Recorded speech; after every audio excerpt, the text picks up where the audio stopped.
Good morning, everyone. So today we are going to continue our lesson on nucleic acids, right? And one of the most famous or renowned nucleic acid, right, is DNA. So nucleic acids is a polymer, right, and also known as polynucleotide. Okay, nucleic acids is a polymer that consists of many nucleotide monomers, which serves as a blueprint for protein. So meaning to say, nucleic acid is a polynucleotide that is made up from nucleotide.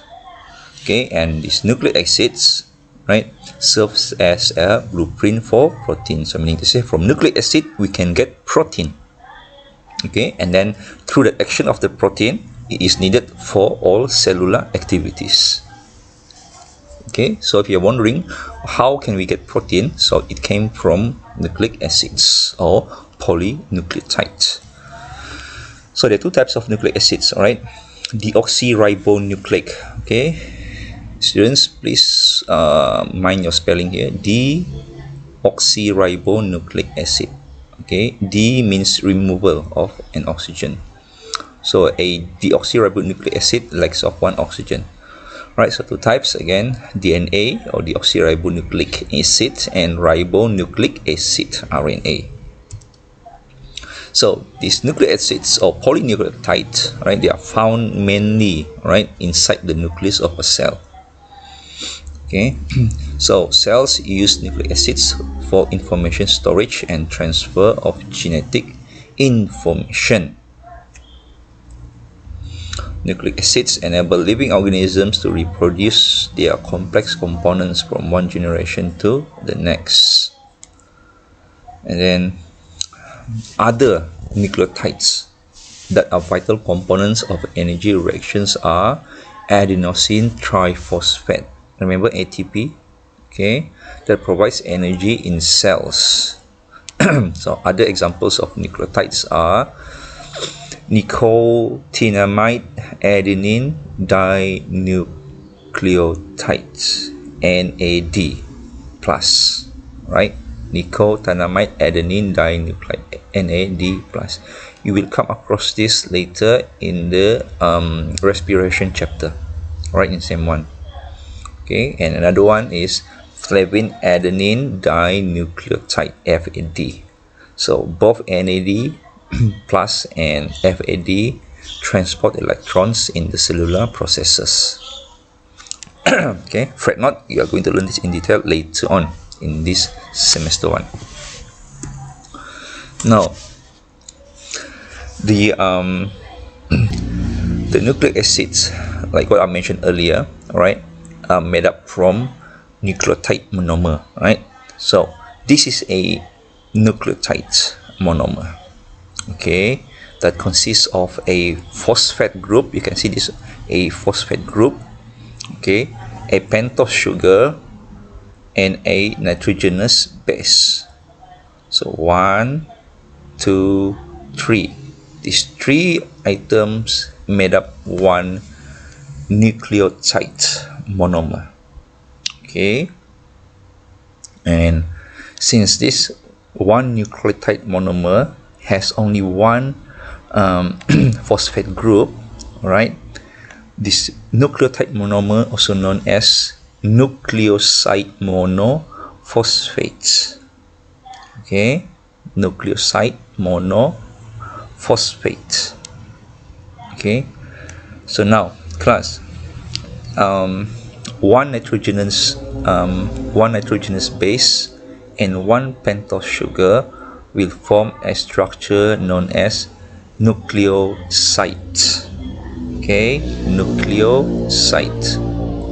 Don't get confused here on the terms. Okay, one nucleoside with one phosphate group, we have a nucleotide, right? And that nucleotide also known as nucleoside monophosphate because of the single phosphate group here. Okay, now this phosphate group, right, is derived from phosphoric acid. So this will give the nucleotide a acidic properties. Okay, this is a pentose sugar, right? Pentose 5 carbon ring. So 1 2 3 4 5. Okay, 1 2 3 4 5, and a nitrogenous base. Okay, this nitrogenous base is a base, so this will give the nucleotide a basic properties as well. Okay, now this nitrogenous base, apparently, okay, there are two types, purine and pyrimidines. Okay, and then if you observe carefully on the structure of this nucleotide, okay, this pentose sugar, okay, this pentose sugar is linked with this phosphate group, right? If we magnify, we get this. Okay, you can see this 5th carbon here, this 5th carbon here linked with this phosphate group, okay, through this phosphodiester linkage, or sometimes known as phosphodiester bond. Boleh nampak kan? Okay, 5th carbon of that pentose sugar link or bind or bound with the phosphate group with phosphodiester linkage, and then the nitrogenous base, okay, link with the 1st carbon of the pentose sugar through the glycosidic linkage or glycosidic bond. So in one nucleotide monomer, we have glycosidic linkage and we have phosphodiester linkage, right?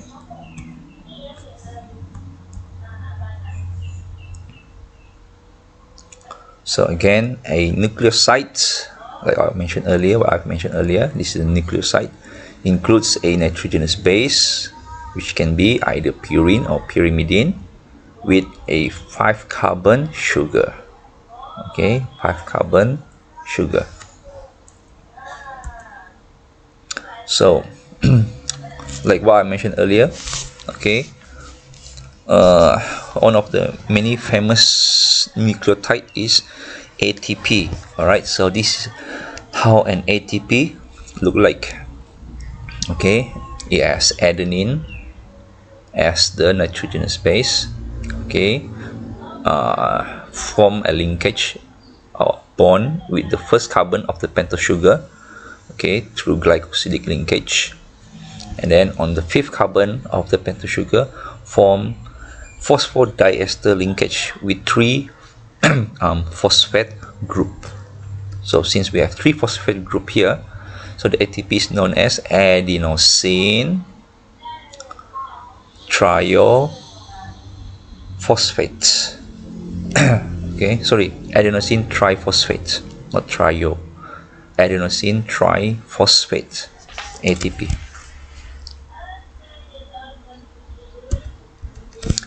Okay, now let's take a look at pyrimidines and purines. All right, so the base of a nucleotide, okay, like what I mentioned earlier, can be a pyrimidine or a purine. So how do you differentiate these two? Very easy.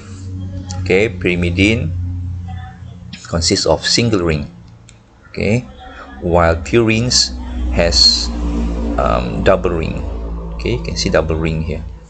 That's why for ATP, adenosine triphosphate, okay, if you recall here, it has adenine, and this is a purine because the nitrogenous base has double ring. Okay, so there are 4 types of nucleotides in DNA and 4 types of nucleotides in RNA. Okay, this is based on the nitrogenous base that they have. So in DNA, okay, in DNA, the pyrimidine bases are cytosine and thymine. Okay, so the cytosine and thymine found in DNA. Okay, thymine is only found in DNA, can't be found in RNA. cytosine can be found in both DNA and RNA. Right? Now, in RNA, the pyrimidine bases are cytosine and uracil. So uracil can only be found in DNA, this nitrogenous base, right? Now, for purines, right, adenine and guanine both can be found in RNA and DNA. Okay, adenine and guanine both available in RNA, and during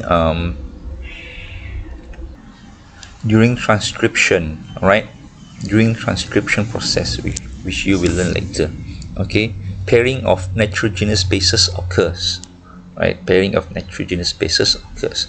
So now during pairing, okay, adenine will pair with thymine, right? Adenine pair with thymine in DNA. In RNA, adenine pair with uracil, right? While cytosine always pair with guanine, or guanine always pair with cytosine. Okay.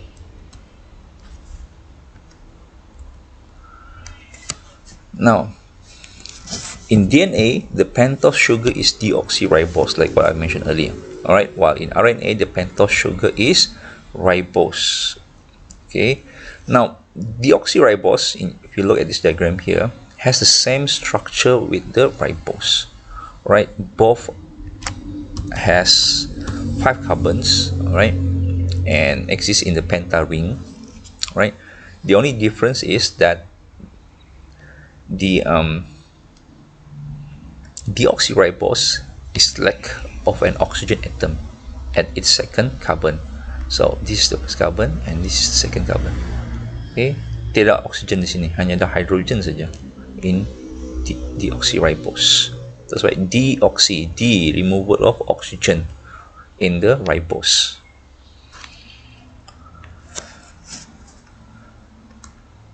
All right, now let's take a closer look at the polynucleotide structure.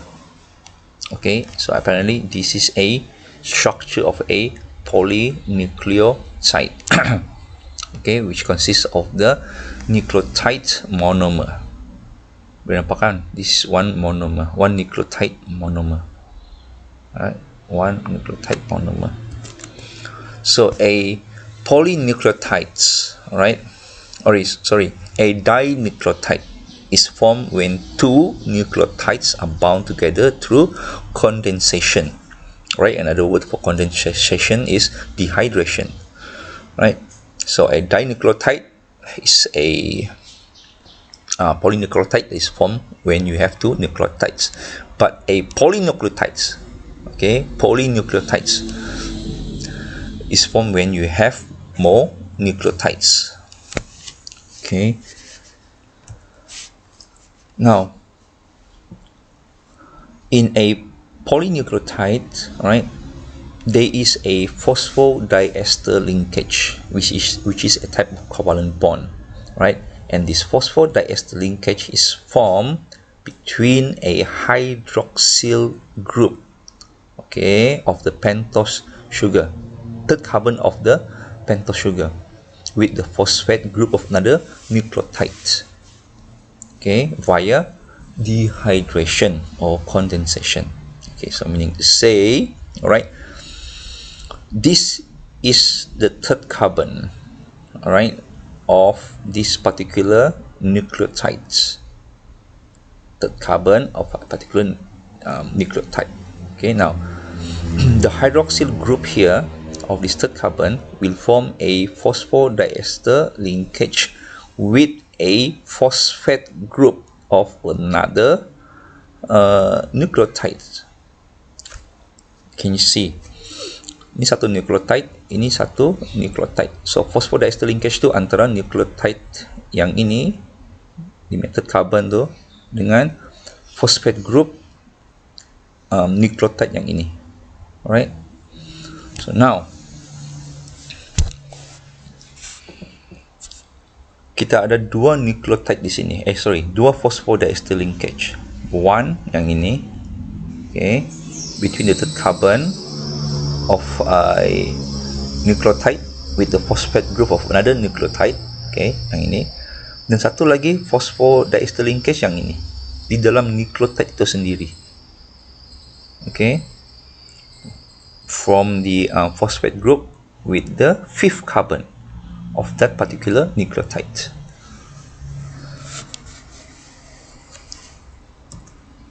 So this bonding will result in a repeating pattern of sugar phosphate unit.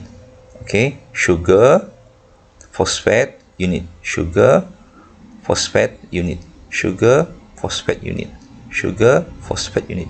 It keeps on repeating. Okay, this repeating pattern of sugar phosphate units, okay, is known as the sugar phosphate backbone of the DNA or RNA. Okay, sugar phosphate backbone, macam tulang belakang kan, tengok, right? Okay, again we have two phosphodiester linkage here, right, which is between one nucleotide with the other nucleotide, and there is another phosphodiester linkage which is between the phosphate group and the fifth carbon within the nucleotide itself. Alright, so the nitrogenous bases are not part of the backbone. Okay, yang ini nitrogenous base bukan sebahagian daripada backbone, only the phosphate and sugar unit. So the two free ends of the polymer, right, are different from each other. Okay, the two free ends, 1, 2. One end has a phosphate attached to a fifth carbon called the fifth prime end. Okay, sorry class, let me rephrase that on this part, right? Yes, the two free ends of the polymer, this is the two free ends, right? 1, 2, because we have a long polymer here. Okay, and when we have one long polymer, they must have endings, right? They must have endings. So the first end, all right, that has the phosphate group, all right, at the end here, all right, this ending is known as the 5' end, right, because the 5 carbon here is the last carbon here, right, before the phosphate group. The last carbon can be found here, right, and then the last carbon here is the 5th carbon of the pentose sugar. So this end here is known as the 5' end, right, and the other end here, right, that has the OH end, but this OH is attached to the 3rd carbon of this pentose sugar. So this end is known as the 3' end.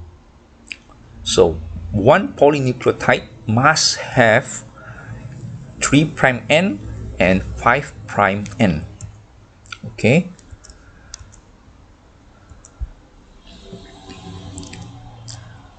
so a polynucleotide has a built-in directionality, okay, along its sugar phosphate backbone from the 5' end towards the 3' end. Okay, so meaning to say the synthesis of a polynucleotide starts from this 5' end and ended at the 3' end.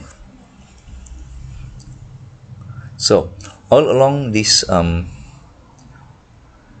sugar phosphate backbone, right, there are many appendages. Appendages ni ialah kaki.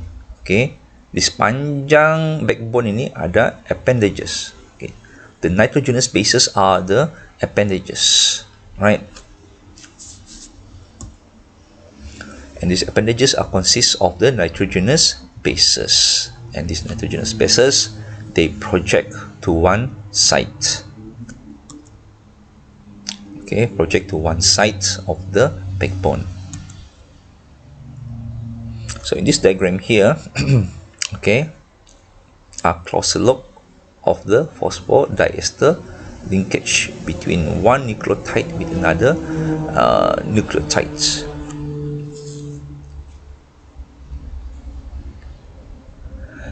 Okay.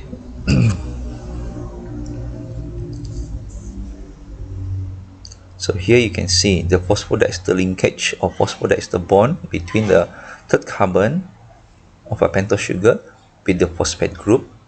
Okay, we have this, and another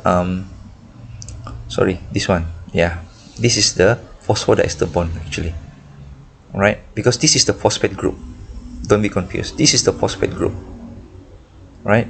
This is the phosphate group. Look carefully as I circling around the phosphate group.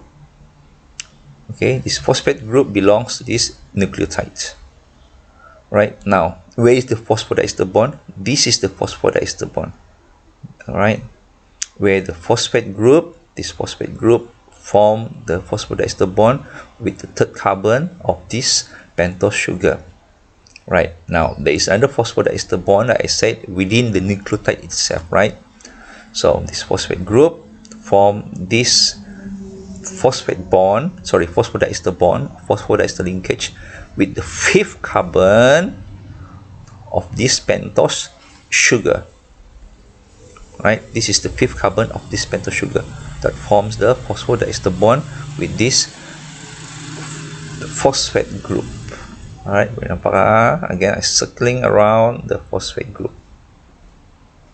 Right, so this is the phosphodiester bond or phosphodiester linkage, right, between this nucleotide with another nucleotide, and this is the phosphodiester bond between that phosphate group with that pentose sugar of a particular nucleotide.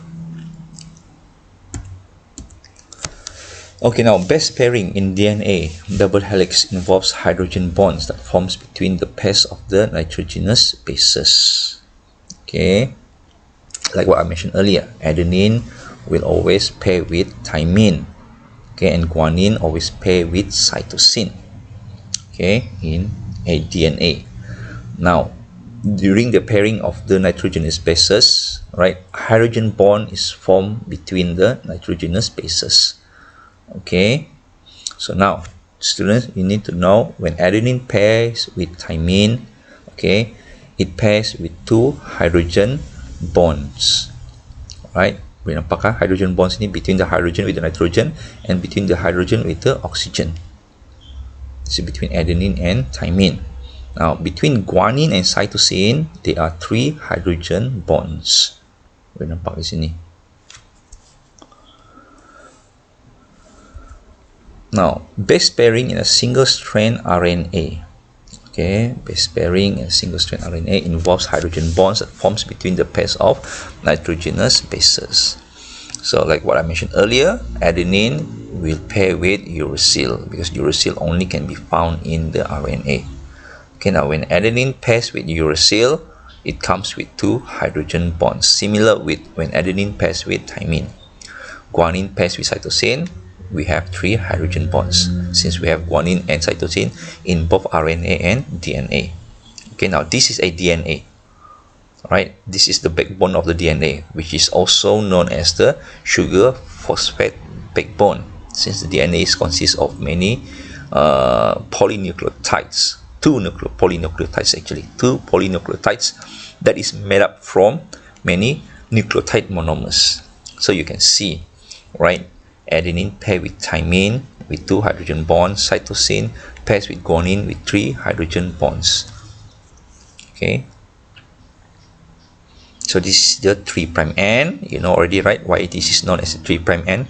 Because the third carbon, the OH from the third carbon is can be found at the end of this particular end. So this is the 3' end. This is the 5' end because the phosphate group that is attached with the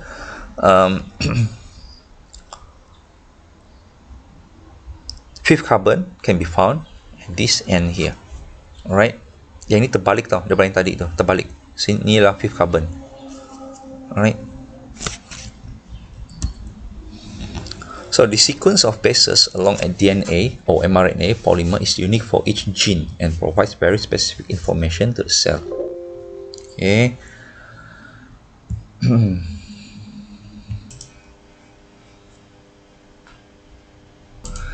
Okay, now since now you know already, alright, the sequence of the nitrogenous bases are very specific in the DNA or RNA, okay, because the outcome is a functional protein. Alright, the outcome of this specific sequence of nitrogenous bases, a specific amino acid which will result in a functional protein. Okay, now when we talk about this protein, synthesis of protein, right, we go back to the beginning. Okay, how the protein is being synthesized at cellular level. Alright, now it begins in transcription and translation. Alright, so now synthesis of DNA is known as replication. Okay, replication, synthesis of DNA, replication. From replication we will get another strand of DNA.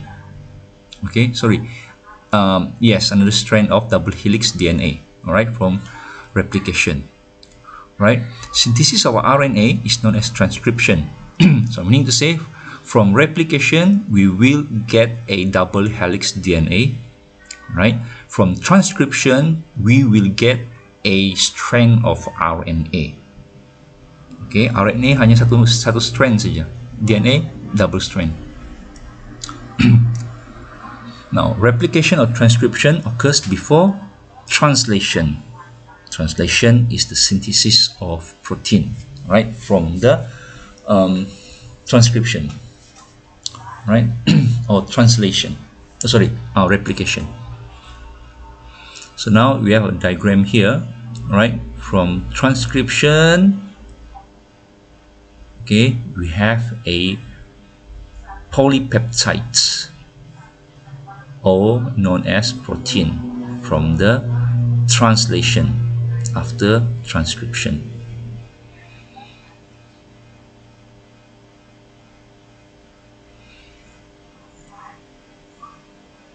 Okay, now class, from this diagram also you can see, alright, transcription of the DNA will result in RNA. Okay, and this particular RNA is known as mRNA. Okay, so if you're wondering how we get mRNA, is from transcription of the DNA. Alright, and replication of this DNA will result in a double helix of DNA. Okay, but then a transcription of the DNA will result in a RNA or mRNA. Okay, now RNA, alright, RNA, there are three types of RNA. That's why I was a bit confused which one to tell you, right? So there are three types of RNA: mRNA, tRNA, and rRNA. Right now, so until here, this part here, a transcription of the DNA will result in a RNA. Okay, RNA. So DNA carries the genetic code. Okay, and DNA exists as a double helix. Okay, except for DNA viruses. Okay, virus, their genetic material can be either RNA or DNA, and if they have DNA as their genetic material, the DNA is a single strand, it's not a double helix, right? So DNA in most living organisms, right, they exist as double helix and held together by specific base pairs, right? Adenine with thymine and guanine with cytosine. The nucleic acid sequence constitutes the genetic code.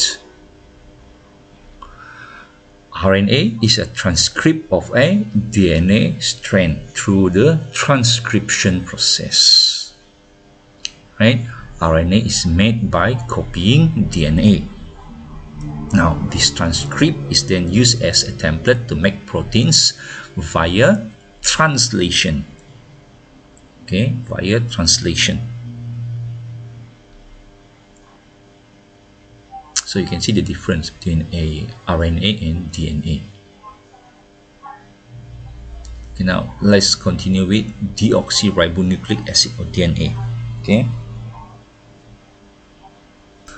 So now let's describe this DNA. Okay, deoxyribonucleic acid. Okay, now this DNA is based on Watson and Crick model, right? Watson and Crick. So here they are. All right, Watson and Crick. So a DNA is a double-stranded polynucleotide that is being held anti-parallel. Okay, you can see they are anti-parallel. One side of the strand has the 5' end here, while the other side has the 3' end. Right? So this double-stranded polynucleotide are held anti-parallel to each other by weak hydrogen bonds between the nitrogenous bases. Okay. Now let's take a closer look of this structure. All right. A DNA has a diameter of 2 nanometer. Okay, this is the diameter of 2 nanometer. So the radius will be 1 nanometer. Right, a diameter of 2 nanometer. Spacing between base pair of 0.34 nanometer. Right, spacing between base pairs. Right, 0.34 nanometer or 3.4 angstroms. Right, 3.4 angstroms. Right, so diameter we have 2 nanometer, and then space between base pair is 3.4 angstroms, and then a complete turn of the DNA double helix, all right, consists of 10 base pair. Right, a complete turn from here to here. This is a complete turn from here.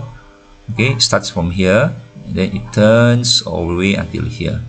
Right, this consists of 10 base pairs with a distance, all right, the distance measured here instead, all right, a distance of 3.4 nanometer or 34 angstroms.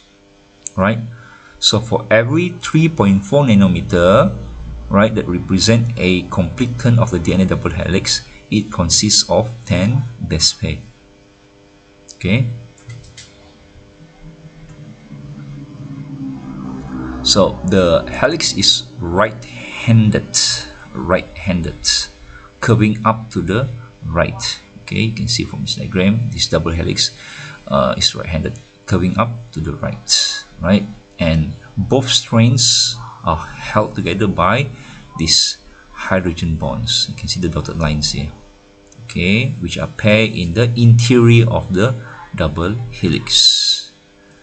So the 5' end of one strand is paired to the 3' end of the other strand and vice versa.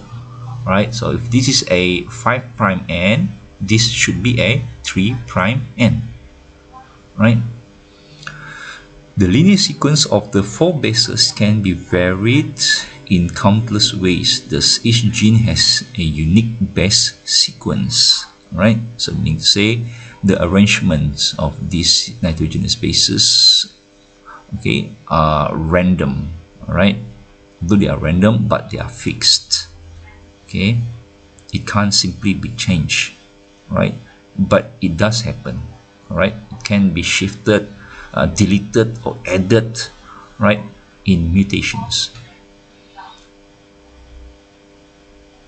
So stability of DNA, right, are aided by, okay, the hydrogen bonds, okay, that link both strands through the nitrogenous base, and then the hydrophobic interactions between the bases in the center.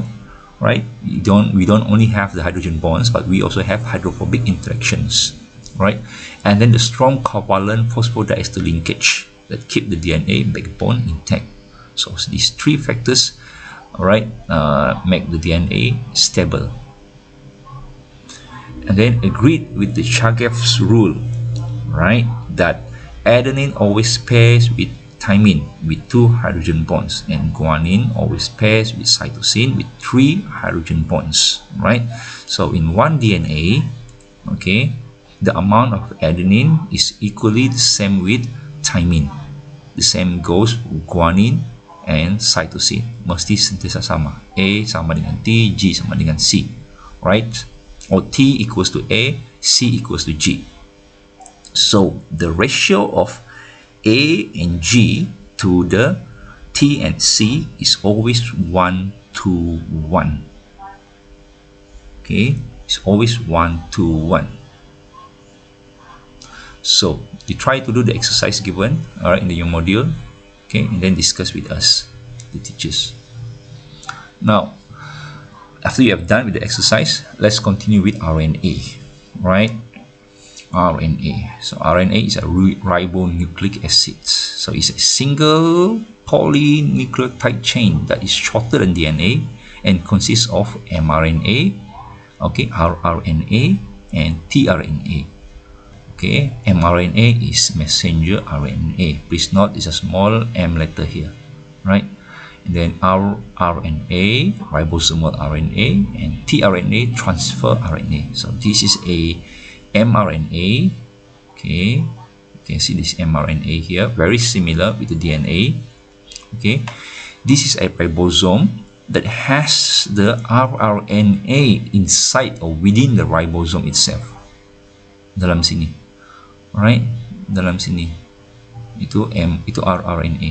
Okay, it's not properly shown here, but the rRNA is within the ribosome itself. Okay, and then this is a tRNA, right? Are you familiar? The 5' end with the 3' end. Okay, 5' end mesti yang ada kumpulan fosfat tu. 3' end mesti yang ada hydroxyl, because this OH is attached to the third carbon, and this phosphate group is attached to the fifth carbon, right? That's why they are 5' end. Now let's go to mRNA, right? Transcribed from DNA in the nucleus. All right, always remember that mRNA is transcribed from DNA in the nucleus, and then the sequence in the mRNA, right, is known as codon. The sequence in the mRNA. Now, the sequence in the mRNA, I refer to the nitrogenous base. All right, the UUC, CGU. All right, those sequences are known as codon, and this codon is complementary to the codes. Codes are the arrangement of the nitrogenous bases that is found in the DNA, right, such as ATT or CGG. Okay, when these nitrogenous bases are found in the DNA, they are known as codes. When these nitrogenous bases they are found in the mRNA, they are known as codons, right? And one codon or one codes consists of 3 nitrogenous bases, and these 3 nitrogenous bases, they are complementary. I mean, the 3 nitrogenous bases in the mRNA are complementary to the ones in the DNA. Let's say in the mRNA, the codon in the mRNA is GGG. So those GGG are transcribed from the codes CCC in the DNA, right? So AAA on the DNA will transcribe UUU on the mRNA, right? So DNA acts as a template for translation. Remember earlier I showed you the diagram, all right? In translation, in transcription, all right? In transcription, all right, transcription of the DNA, you will get a mRNA. All right, from mRNA, translation of the mRNA, you will get a protein. All right, transcript or written copy of a gene-based sequence that acts as a template in translation. Okay, class. So before I move on to the next point, all right, let me rephrase about this transcript, this template in translation. All right, now transcription process will produce a mRNA, right? That mRNA will act as a template in translation, because translation, the outcome of a translation is a protein. Okay, now mRNA has no specific shape. It can be coil or fold. All right, and then after transcription, okay, transcription occurs in the nucleus. After transcription, we get RNA, right? And one example of RNA is mRNA. So that mRNA, right, from the nucleus, that mRNA will move to the cytoplasm, okay, to combine with ribosome for translation, right? mRNA akan masuk ke dalam ribosome untuk translation. So translation occurs where, okay, the codons are read by the small subunit ribosome. Okay, mana gambar ni? Alright, this is the small subunit of the ribosome. This is the large subunit of the ribosome. This small subunit of the ribosome will read the codons on the mRNA. Alright, so mRNA daripada nucleus pergi cytoplasm, masuk ke dalam ribosome, right? Masuk ke dalam ribosome, and then the small ribosomal subunit, small ribosome unit, will read the mRNA's codon, right? And then TRNA will carry the specific amino acid. That's why TRNA is known as transfer RNA, right? Because TRNA carries specific amino acid to the large subunit ribosome that is complementary to the codons on the mRNA. Okay, let's say the complementary codons, okay, sorry, let's say the codons on the mRNA is AUG. Okay, the complementary amino acid for AUG is methionine. If I'm not mistaken, it's methionine. Okay. Okay, so AUG is a methionine. So if the codon on the mRNA is AUG, the complementary amino acid will be methionine, and tRNA will bring that methionine to the large ribosomes. Okay, so you get the picture. Small ribosome read the codons on the mRNA. Let's say the codon, the first codon that is being read is AUG. So what happened? tRNA will bring the complementary amino acids, right? Complementary amino acid of that AUG, which is methionine, to the large ribosome, right? So the large subunit ribosomes will attach the amino acid from the tRNA with another amino acid from another tRNA, okay, to form protein or to form polypeptides. Now the sequence, the process of translation, you will learn in detail in third semester. Okay. Now ribosomal RNA or rRNA. Okay, these are molecules made by transcription in the nucleus. So the rRNA will be exported to the cytoplasm, moved to the cytoplasm together with ribosomal proteins, right, or ribosome, to form the ribosome, where polypeptides are being synthesized through translation. Okay, so a ribosome, let me rephrase that, a ribosome consists of rRNA together with ribosomal proteins. Then we have ribosome, right? And ribosomes is where translation occurs. Okay, and the outcome of translation is protein. Now rRNA is the most abundant type of cellular RNA. Okay, ribosome made of proteins and one or more RNA, like what I've mentioned here. Okay, so ribosome made of proteins or ribosomal proteins, okay, and one or more RNA. So a ribosome, okay, a ribosome consists of small subunit, which is the binding site for the mRNA, and large subunit, which is the binding site for tRNA. In eukaryotes, the subunits, right, of the ribosomes are met in the nucleolus. Okay, eukaryotes have bigger ribosomes than prokaryotes. Prokaryotes, their ribosomes are measured as 70S, eukaryotes as ATS. Okay, so this is the RNA. Okay, this is the ribosomal proteins. So these two combined, we get a ribosomes. Right? Sorry, the large subunit of the ribosome, and then again these two combines, we get the smaller subunit. And when this large subunit combined with the smaller subunit of the ribosome, we get a complete ribosomes. Right? So can you see the difference between a prokaryote ribosome with the eukaryote ribosomes? In the eukaryote ribosomes, right, some of the RNA are double coiled. Okay, some are double coiled. Okay, whereas in the prokaryote, all the rRNA are single coiled. Okay, so these ribosomes, right, in the translation process, okay, in the translation process, what happens is ribosome will add each amino acid brought to it by the tRNA to the growing end of a polypeptide chain. Can you see? This is the RNA.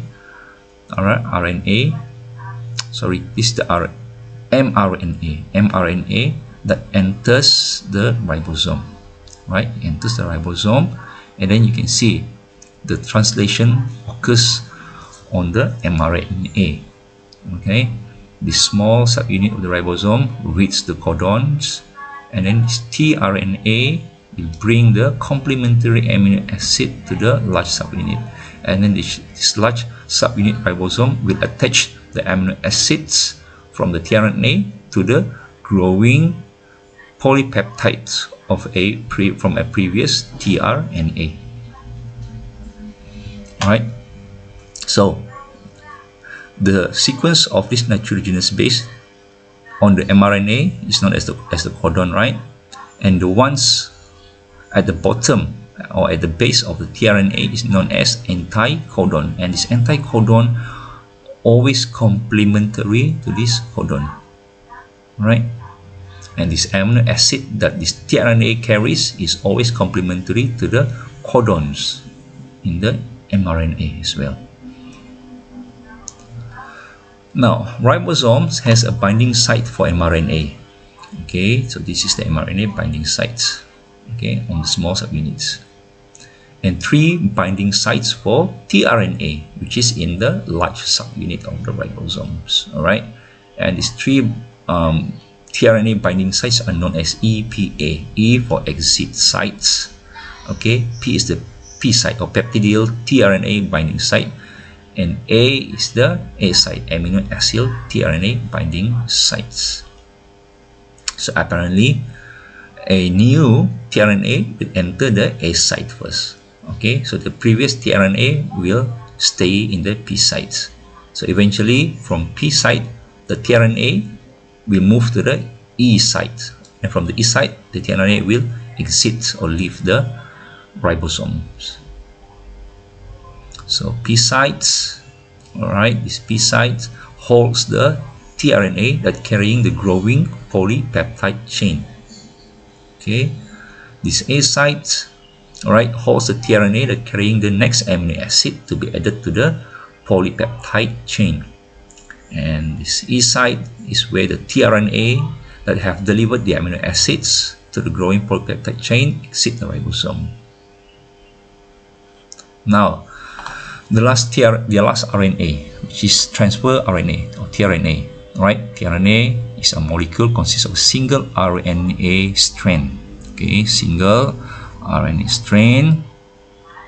So these all 3 are the different diagrams of tRNA, how they are drawn. All right, and this tRNA consists of 80 nucleotides long. Right, consists of 80 nucleotides long that is made by transcription of the DNA in the nucleus. Again, let me remind you, transcription of DNA will produce mRNA, rRNA, tRNA. Right, transcription of the DNA. replication of the DNA, we produce a double helix DNA, a copy of the DNA. Can you see the name, the terminology here? Replication of the DNA, we produce a double helix of DNA, or a copy of the DNA itself, right? A transcription of the DNA, we produce RNA. And there are three types of RNA: mRNA, rRNA, and tRNA, right? And translation of this RNA, we produce protein, right? To be more specific, a translation of the mRNA, we produce protein. Now, this tRNA fold back on itself. You can see how it folds back on itself, right? And form a molecule with a 3D structure because of the presence of complementary stretches of nucleotide bases that can hydrogen bond to each other. Okay, you can see how these nitrogenous bases hydrogen bond with each other. Okay, and then twist and fold, right? Twist and fold into a compact 3D structure that is roughly L-shaped. Okay, L-shaped, L terbalik. The loop extending from one end of the L includes the anti-codon, right? Anti-codon. You see the anti-codon here. This is the loop 1, loop 2, loop 3. Macam L kan? L terbalik, L. Right, so one loop includes the anti-codon, right? And then the L-shaped molecule has two functional ends, which is the acceptor end and the anti-codon loop. So this is the anti-codon loop, and this is the acceptor end, right? Acceptor end, the ones with the 3' end. This is the acceptor end. Why this is called the acceptor end? Because this is the end where the tRNA will bind with the amino acid and transfer the amino acid to the ribosomes. Okay, not carry amino acid to the codon, but transfer amino acid to the ribosome. Right, class? Always remember, transfer RNA does not carry amino acid to the ribosome, but transfer amino acid to the codon, to the ribosome. To the ribosome.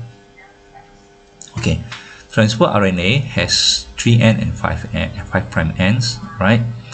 The 3' end, right? Specific amino acid is attached to the 3' end, so this is known as the acceptor end. And then for the 5' end is attached with a phosphate group. The bottom region has complementary anticodon that form hydrogen bonds with the mRNA codon by complementary base pairing, right? Complementary base pairing. All right. If this is AAG, the anticodon is AAG on the tRNA. The complementary codon on the mRNA would be UUC. Okay, UUC. Now the function is to transfer amino acids from the cytoplasmic pool of amino acids to the growing polypeptide in a ribosome. That is the function of the tRNA, right? And each tRNA is specific for a type of amino acid. For example, tRNA ALA means this particular tRNA only carries alanine, right?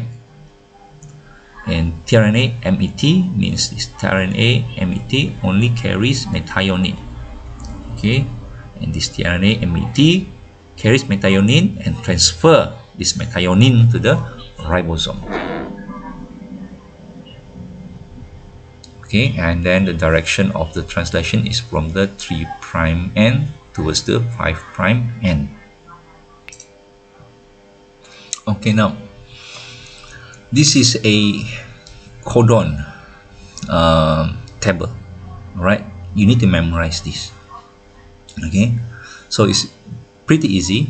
Okay, you know that a codon consists of 3 nitrogenous base, betul kan? Okay, and in RNA there are only UCAG, right? We don't have thymine here. We have uracil, cytosine, adenine, and guanine. So you can construct your own codon table, right? So on the first column that has the first base of the codon, UCAG, and then on the second base, this repeat UCAG, and then on the third base or the third row, third column, you have UCAG as well. UCAG. All right.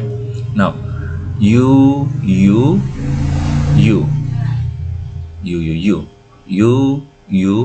C A. Okay. Then UUG. Senang kan? So, yang di sini seterusnya follows CUU, right? Then CUC, then CUA, CUG. Cuma yang first base codon ini hanya UCAG, second base pun UCAG, yang third base ini, okay, you have to repeat. Okay, UCAG, USAG. Mesti ada 4 row sini. Okay, and so on. So now, if you can't remember, these are the names of the protein that correspond or complementary to these codons. Okay, codon UUU, complementary amino acid ialah phenylalanine. Alright, phenylalanine. Short form dia PHE. Okay, UUA, UUG, complementary amino acid ialah leucine, LEU. Okay, and CUU until CUG juga correspond dia amino acid dia, complementary amino acid ialah leucine, LEU. Alright. Okay, so the rest like what is stated here. Okay, we have glycine, GLY. Okay, then we have arginine, ARG. Now, yang penting yang kamu mesti tahu, alright, it's very, if you can recall, you can remember, memorize everything, that's better. But the one that is compulsory for you to know is the start codon, right? Okay, the start codon correspond with the methionine, right? Methionine amino acid, right? Also written as MET, and this is the start codon, right? Now the complementary codon is AUG. Alright, AUG. Okay, so other than AUG, right, the AUG codon that correspond with the methionine amino acid, other codons that you must memorize, alright, is the UAA, UAG, and UGA, because these 3 codons, right, correspond with non-amino acid,